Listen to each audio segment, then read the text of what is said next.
Hey there, Mama. Are you feeling the pressure to be perfectly present with your kids, but also be perfect in your business? You hear the terms time management and discipline all the time, but what does that look like for you? Does having that paper planner make you organized? Are you just sick and tired of listening to other pros tell you what you should do? Is it even sustainable for your life and business? Okay, let's have a real and honest discussion on what it takes to be present with our kids and run a thriving business. Let's dive in. Hey there, Mom Boss. Welcome to the Social Media for Mompreneurs podcast, where we dive into personal branding, how to build our businesses on social media, learn some really cool marketing hacks, all while balancing family life. And don't forget, we do it the fun and easy way. I'm Allison Scholes, once a corporate marketing coordinator, a teacher, and now photographer and podcaster.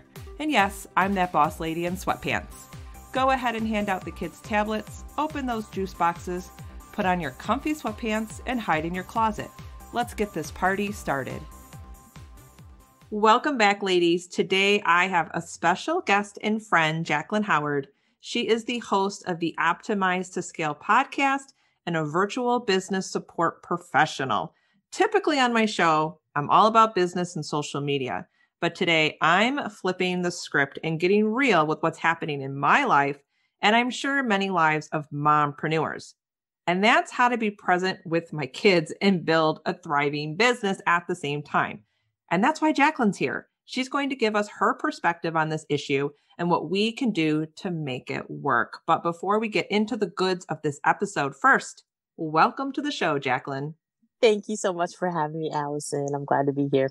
I am too. Now, Jacqueline, before we jump into all the goods, can you give us a little bit of background of your business? Sure.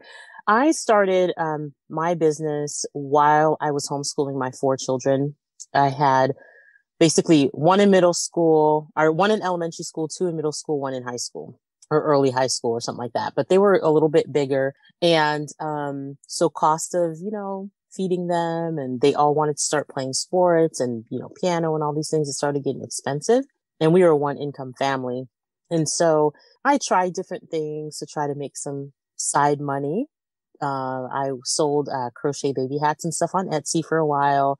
And that was a lot of fun. But as you can imagine, it takes up a lot of time to create the product and then market the product, sell the product, ship the product. It was just like, even when I was selling a lot, it was taken away from my kids.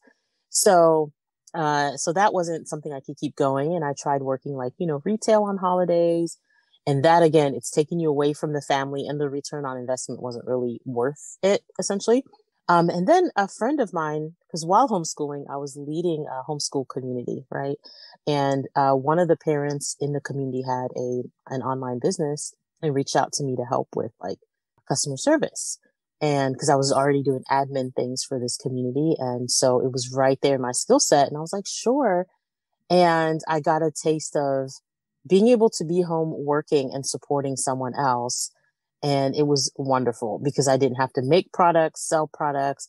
I didn't even have to market a business. I was helping someone else grow theirs. And that's how I got started, in the business. And it's kind of just grown from there. I'm growing clients through referrals, but that is my business. That's what I do. I support other businesses and help them grow, essentially. And when they grow, I grow. That's and awesome. So that's what I do. I love what you do. And the fact that you homeschool your 4 kids is just truly amazing. We are talking about this pull in our lives today, the desire to be ever present with our kids and the desire to grow a thriving business at the same time. So how can we do both? What is your perspective on this? Well, I have my perspective now, and then I have to say that it evolved and shifted or matured or whatever over time. Initially, I felt like I had to be essentially a perfect mom, perfect wife, perfect friend, and perfect homeschool teacher.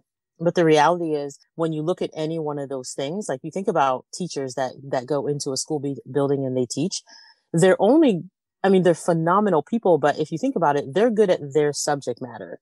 they're not required to be the best everything teacher, but I was putting that pressure on myself, or you think about, someone who is a chef or something like that. They're good at cooking, but we're not looking at the rest of their life and going, well, you also have to be top dog at all of this. And I Mm-hmm. was putting that pressure on myself all the time. And that started to wear me out.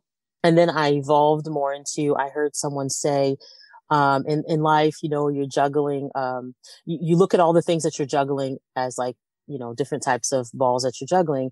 And they said, the friendship ball, the career ball, the hobbies, whatever, even how in shape or out of shape you are. If you drop one of those balls, it'll bounce back. But if you drop your family or your children, the relationship with them, it shatters. Mm. And so then I was like, all right, well, I need to focus my energy on, my children and cultivating a relationship with them and cultivating, my marriage and growing in my faith and things like that. So I started focusing on there. But then, your health starts to slip, right? Mm-hmm. Because really, I wasn't even really focusing on necessarily me because I felt some sort of guilt about that. I felt like, I have to focus on my husband, focus on my children, and then the day's over, right?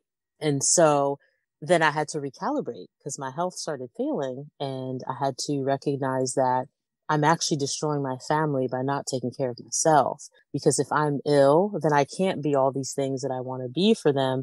So then that shifted again, where I learned that, making myself a priority is not selfish. It's not, there's actually nothing wrong with that, right? Because if I'm the one that's supposed to help drive all these things in my home and in the homeschooling and the business, but I'm falling apart, it's like that's sabotage. I'm sabotaging the whole operation. And so now I'm more in a place of recognizing, that I'm not the ultimate source. I believe that God is the ultimate source, but in some ways I am the source for my children. I am the source for my business and things like that. And if the source is worn out, everything else is worn out. So I've made myself more of a priority.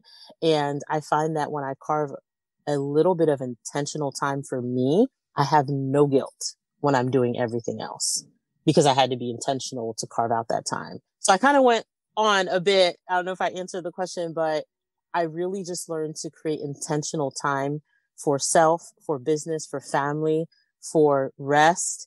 And because I pre-planned those times when I wasn't tired or angry or whatever, I was like of sound mind when I Mm-hmm. created those blocks of time. I can just trust that I made a good decision when I made it and there's no guilt. I'm not going to feel mom guilt if I'm sleeping. I'm not going to feel mom guilt if I'm, cooking because it's not playtime with the kids. It's cooking time. And I'm not going to feel guilt about my business if it's time to be with the kids. And I'm not going to feel guilt about, working in my business if it's business time. Does that make sense? It does. And I'm so glad you brought up the word guilt because I think a lot of us moms compare ourselves to what we see out in the world and it looks beautiful and perfect, but we're really not seeing, behind the curtains of what's really going on. And I liked how you said you're not feeling guilt because that's how I used to be. I felt that if I took time to separate myself from my kids to go work out for an hour, or I decided to take 2 hours to work on my business while they're chilling and doing their own thing.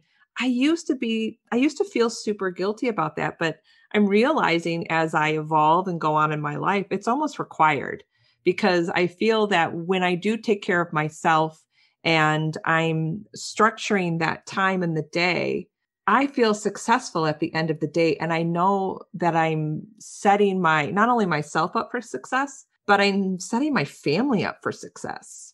So I'm glad that you brought up guilt. Now, I do Yeah. have, on top of what you talked about, how do you structure like time management and does time management and discipline kind of go together? Because we hear about time management, but what really is that? Yeah. And that's one of those things I also had to really learn because let me tell you, Allison, I'm a planner junkie. I love some planners. And it sounds almost foolish when I say it out loud, but I always felt like when I bought a planner, I'm like, yes, I'm organized now. I'm ready to go. But it's like, you're not opening the planner. Like you're not even, whatever. So first of all, I had to like stop. buying a bunch of planners, but never actually using them. So my first thing is like, because I think I'm the kind of person, I feel like if I buy another tool, I buy another resource, I get another coach, then I'm going to get it together. But it's like, honestly, if you just had a piece of paper and a pencil, you can get your life together. It really doesn't take a lot. It's just that we don't take action. So yeah. So what I am doing now and all the pieces of what I'm doing now, it's like I accumulated bits of knowledge along the journey, and then now it's where I am. And I think hopefully I'll refine it along the way.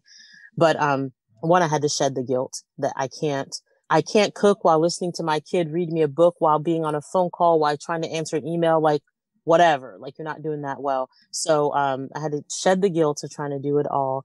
And the second thing I really learned to do is be a little bit more of a visionary and, take time. Some people, they do it at the beginning of the year and they do it once. But for me, because I think things are constantly shifting, especially like 2020, things were shifting every 30 days, right? Mm-hmm. So for me, I kind of try to vision cast like maybe every quarter, but at the beginning of every month, I kind of look at where I've been and where I'm going. And I try to create kind of a vision of what I need to have done. And then I block my time accordingly. I recognize that my paying clients, as far as during my workday, they are a priority. And so I create blocks of time when I'm most efficient for working with them. And then I have to create blocks of time. My kids are older now. They're not toddlers. So I can assign work to them and they can work on it. But I need to create blocks of time to pause and check in on them, but pause and reset my eyes because my eyes get tired, and reset my brain fog, and go for a walk or just kind of do stuff. So how that practically looks like is I'm working 40-10. So 40-minute timers where I'm working like an intense 40-minute session of work. And then I take a 10-minute break. And that way, in that 10-minute break, I can do something like switch a load of laundry, take a bite to eat, whatever. So my day's kind of incremented, like blocked up like that. And then I take an hour for lunch where, I'm not eating that whole hour, but it's just nice to feel no guilt that I'm just eating, I'm sitting, I'm doing nothing. And I have a timer on my phone for 3:30 to force myself to end my day. And so when that timer beeps at 4:30, I stop, try to kind of put a period at the end of my sentence kind of thing. But that 30 minutes from 3:30 to 4, it's kind of like, how you have a morning routine to rev up your day? That's my end of work routine where I'm winding down my day. So by 4, I can feel like the work is done. I'm cooking dinner, chit-chatting with the kids. And that's kind of how I'm managing my time.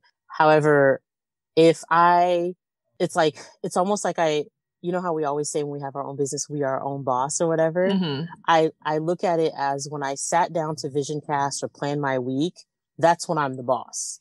And the rest of the week, I've got to follow what the boss already decided. But the cool thing is I'm both boss and employee. So it's not like someone else made this up for me. It's like, well, no, I get to choose. But once it's been chosen and chosen with some discernment and decision making and all that stuff, I have to follow what the boss said. So it's back to like, you do have to learn to lead yourself, and you really have to learn to be disciplined, because it's no one else's responsibility, right? When you decide to start a business, like you got to lead. And that's really what I'm also learning is, having your own business. It's all about becoming the best leader you can be and leading yourself and being the best version that you can be, so that who you were designed to be can be poured out into the world, right?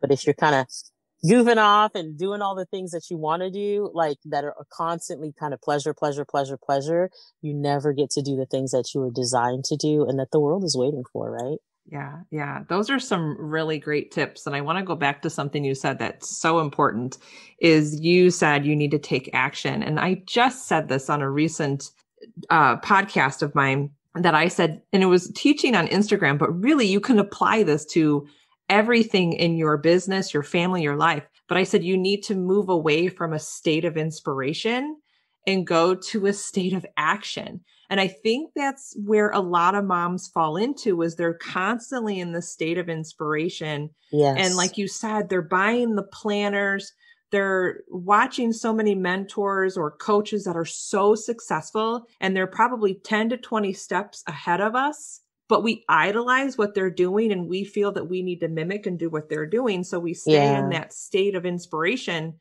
but really that doesn't align with our business or our life. Where, if I'm going to look at someone who's working 5 to 6 hours a day and they have no children at home, I cannot apply that to my life where I have two boys who's doing, remote learning. Right. I need to, maybe there's something I learned from that mentor or coach, but I need to structure my day of where I feel aligned and what's going to Yes. work not only for my business, but it has to work for my family too. So I think we need Mm-hmm. to keep that in mind. Like, yes, it's okay to be inspired, but then we need to Mm-hmm. move away from that, take a Yep. hard look at our life, and Yep. then how we're going to use time management, how we're going to discipline ourselves, and then move to a state of action.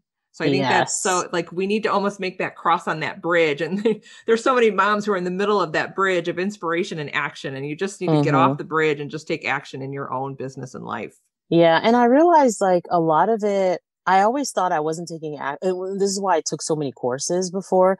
I always thought I wasn't taking action because I just don't know. I don't know what the next thing is and whatever, whatever. But when it really got down to nitty gritty, is I realized it was all about what I believed about myself or my abilities or my ability to succeed or whatever. And again, it got back to that needing to be perfect. Like if my business and everything isn't pristine, then I can't do anything. And that is, really, really paralyzing. And I think we even do that with time management. Like if I can't figure out the perfect blocking system, then I'm just not going to do anything. And I'm going to keep kind of flying by the seat of my pants. But that's what I was queen of before too. Like, oh, I feel inspired to cook. So I'm going to cook. And I mean, they were really amazing recipes, but it's like kids don't eat off of inspiration. They have to eat every day, certain times. Right. And so that's where it's like, I had to be disciplined. And it's like, when you show up, even when you're not good at it, and even when you don't feel like it, you show up at the same time to do the same thing each time, inspiration will start to show up with you each time. Right? Yeah, Like, don't you find absolutely. that to be true? Yes. Yeah. So, Jacqueline, what is the best piece of advice you can share with moms who are just feeling so stuck right now? They're just constantly feel like this back and forth battle between being present with their kids because of the virus, and a lot of moms are home with their kids trying to tackle remote learning, and they're also building a business. Like, what's the one piece of advice you would give them?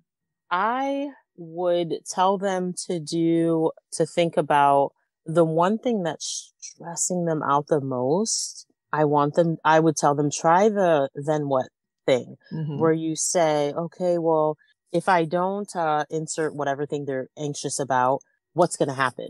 Okay. And if that happens, and then what? And then if that happens, and then what? And then if that happens, and then what? And typically you get to the place where it's like literally nothing will happen. So it's like, then that issue probably isn't worth giving your anxiety over to. Move on. Right. Set it aside and just move on and find the things that you can actually move the needle on, or do like the very next correct thing that you need to do. And again, once you take that action to just do the next right thing, the inspiration will come, the clarity will come. But when you sit there kind of playing tug of war with your own thoughts, you'll sit there forever. So I would just say, talk it through. What's the worst thing that can happen if you don't do all the things you have on your plate? And, dissect each one at a time, basically. And you'll find that some of them don't even need to be on the plate right now. It doesn't mean forever, but just right now in that moment. So that's what I would say. Take the time to walk through what would happen with the thing that is stressing you out currently. And also just take time to take a deep breath and just talk to your kids. Let them know what you need from them. That's something I didn't do very well. And as soon as I started doing it, I realized, oh, they're willing to meet me there. Even if they're 4, when they were really little, I would tell them, Mommy really needs to do this. So if you can do X activity while I'm doing this, when we're done, then listen, we can play with your Legos, or we can go for a walk, and you'd be surprised, even little kids, they can meet you there because they get it. Yeah, that's such great advice. I love that. And I think as we're doing this interview right now, I have my kids out raking leaves because they don't need me to do that. And I know that they can take care of that. And they'll probably have a lot of fun too. Right, exactly. So is there something you wish you would have known or done sooner in starting your business and staying aligned in your life? I think I would have learned to trust myself sooner. Oh, I like I that. Yeah, I went straight to, I mean, because you hear everybody say like, you need a coach, you need a coach, you need a coach, you need a coach. And yes, you do.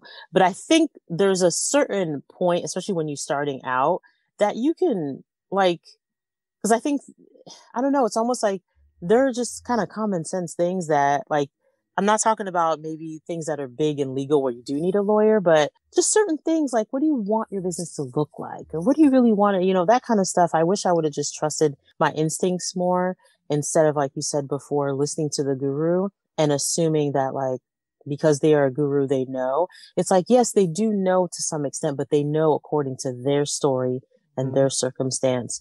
And so I wish I would have learned to key in more on the principle that they were teaching and not necessarily the action steps, and been able to pull from the principle and then trust myself to properly apply the principle instead of needing them to think for me. So yeah, I that's just wish really I would good. have, I wish I would have trusted myself more to just take action and then, with the action, we can correct, or a coach can say, oh, that action failed because, or whatever.